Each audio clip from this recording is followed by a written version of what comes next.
నమస్తే, welcome to Abhinav Bharat. గత 2 వారాలుగా తెలుగు రాష్ట్రాలతో పాటు ప్రపంచవ్యాప్తంగా ఉన్న తిరుమల వెంకటేశ్వర స్వామి భక్తులను కుదిపేస్తున్న వివాదం తిరుమల శ్రీవారి లడ్డూ ప్రసాదం తయారీలో కల్తీ జరిగిందన్న అంశం. ఇది కేవలం రాజకీయ దురుద్దేశంతో చేసిన ప్రచారమని, లడ్డూలో ఎలాంటి కల్తీ లేదని, దీనిపై అత్యున్నత కమిటీ వేసి విచారించాలని సుప్రీంకోర్టులో పిటిషన్లు దాఖలయ్యాయి. వీటిలో ప్రధానంగా టీటీడీ మాజీ చైర్మన్ వైవి సుబ్బారెడ్డితో పాటు BJP senior leader Subrahmanya Swamy పిటిషన్లు ఉన్నాయి. దీనిపై తొలిసారిగా సోమవారం సుప్రీంకోర్టులో విచారణ జరగగా justice B R Gavai, justice K V Viswanathan ధర్మాసనం ఈ కేసును విచారించింది. తిరుమల లడ్డూ తయారీలో జంతువుల కొవ్వు కలిపారన్న ఆరోపణలపై వాస్తవాలు నిగ్గు తేల్చేందుకు సుప్రీంకోర్టు పర్యవేక్షణలో కమిటీ ఏర్పాటు చేయాలని బీజేపీ సీనియర్ నేత సుబ్రహ్మణ్య స్వామి కోరగా, సుప్రీంకోర్టు రిటైర్డ్ న్యాయమూర్తి నేతృత్వంలో స్వతంత్ర దర్యాప్తు జరపాలని ఎంపీ వైవి సుబ్బారెడ్డి తన పిటిషన్లో కోరారు.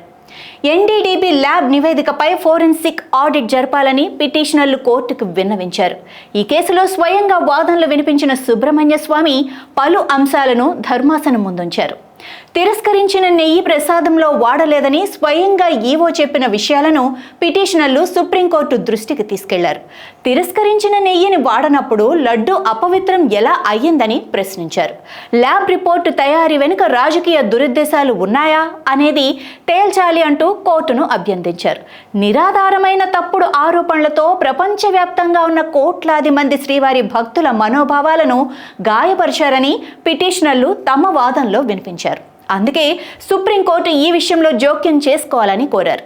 ఈ కేసులో టీటీడీ తరపున వాదనలు వినిపించిన సిద్ధార్థ్ లూథ్రాకు ధర్మాసనం అనేక ప్రశ్నలు సంధించింది. నాణ్యతా ప్రమాణాలు లేని నెయ్యిని రిజెక్ట్ చేసినట్టు టీటీడీ ఈవో చెప్పారు కదా. రిజెక్ట్ చేసిన నెయ్యిని లడ్డూ తయారీలో వాడే అవకాశమే లేదు.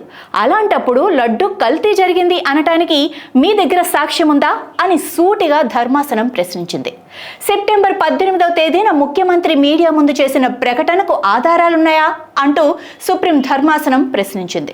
కల్తీ నెయ్యిని లడ్డూ తయారీలో వాడినట్టు ప్రాథమిక ఆధారాలు లేనప్పుడు నేరుగా ఒక సీఎం ఆ విషయాన్ని మీడియా ముందు పెట్టాల్సిన అవసరం ఏముందని అడిగిన ధర్మాసనం, కనీసం దేవుడినైనా రాజకీయాల నుంచి దూరంగా పెట్టమంటూ కీలక వ్యాఖ్యలు చేసింది. జూలైలో రిపోర్టు వస్తే సెప్టెంబర్లో బయట పెట్టడాన్ని కూడా కోర్టు ప్రశ్నించింది. నెయ్యి కల్తీ జరిగిందని నిర్ధారించడానికి ఎన్డీడీబీ రిపోర్టు మాత్రమే ఎందుకు ప్రామాణికంగా తీసుకున్నారడిగిన కోర్టు, మైసూర్ లేదా గజియాబాద్ ల్యాబుల నుంచి సెకండ్ ఒపీనియన్ ఎందుకు తీసుకోలేదని ప్రశ్నించింది. కల్తీ నెయ్యిని లడ్డూలో వాడినట్లు ఆధారాలు లేవని, అలాంటప్పుడు లడ్డూ కల్తీ జరిగిందని తేల్చేందుకు శాంపిల్ను ల్యాబ్కు పంపించారా అంటూ టీటీడీ లాయర్ సిద్ధార్థ్ లూథ్రాను ధర్మాసనం ప్రశ్నించింది. ఇతర సప్లయర్ల నుంచి శాంపిల్స్ తీసుకోకపోవటాన్ని కూడా కోర్టు తప్పుపట్టింది. లడ్డూలో కల్తీ జరిగిందని నిర్ధారణ కాకుండా, అందుకు సంబంధించిన ఆధారాలు లేకుండా బహిరంగ ప్రకటన ఎందుకు చేశారంటూ సీఎం చంద్రబాబు ప్రకటనపై సుప్రీంకోర్టు వ్యాఖ్యానించింది. సిట్టు వేయడం పైన కూడా ప్రశ్నించిన న్యాయస్థానం ఈ విచారణ సరిపోతుందా అంటూ సందేహం వ్యక్తం చేసింది. మరోవైపు ఈ వివాదానికి సంబంధించి సీఎం చంద్రబాబు వైఖరిపై కూడా కోర్టు అభ్యంతరం వ్యక్తం చేసింది. జూలైలో వచ్చిన రిపోర్టును సెప్టెంబర్లో ఎందుకు బయట పెట్టాల్సి వచ్చిందంటూ ప్రశ్నించింది. ఇలాంటి విషయాల్లో అంత హడావిడిగా మీడియాకు వెళ్లాల్సిన అవసరం లేదని, రాజ్యాంగబద్ధమైన పదవిలో ఉన్నప్పుడు బాధ్యతగా ఉండాలని సుప్రీంకోర్టు అభిప్రాయపడింది. ఇరువైపులా వాదనలు రికార్డు చేసిన సర్వోన్నత న్యాయస్థానం తదుపరి విచారణను అక్టోబర్ 3వ తేదీకి వాయిదా వేస్తున్నట్లు తెలిపింది. సుప్రీం వ్యాఖ్యలతో ఏపీలో రాజకీయాలు మొత్తం మళ్లీ లడ్డూ చుట్టే తిరుగుతున్నాయి. తదుపరి విచారణలో ఏం జరగబోతోందో, చివరికి కోర్టు ఎలాంటి తీర్పిస్తుందో అన్న ప్రశ్నలతో పాటు అసలు స్వామివారి లడ్డూ ప్రసాదంలో కల్తీ జరిగిందా లేదా అన్న సందేహం కూడా అటు భక్తులకు ఇటు సామాన్య ప్రజలను ఉక్కిరి బిక్కిరి చేస్తోంది.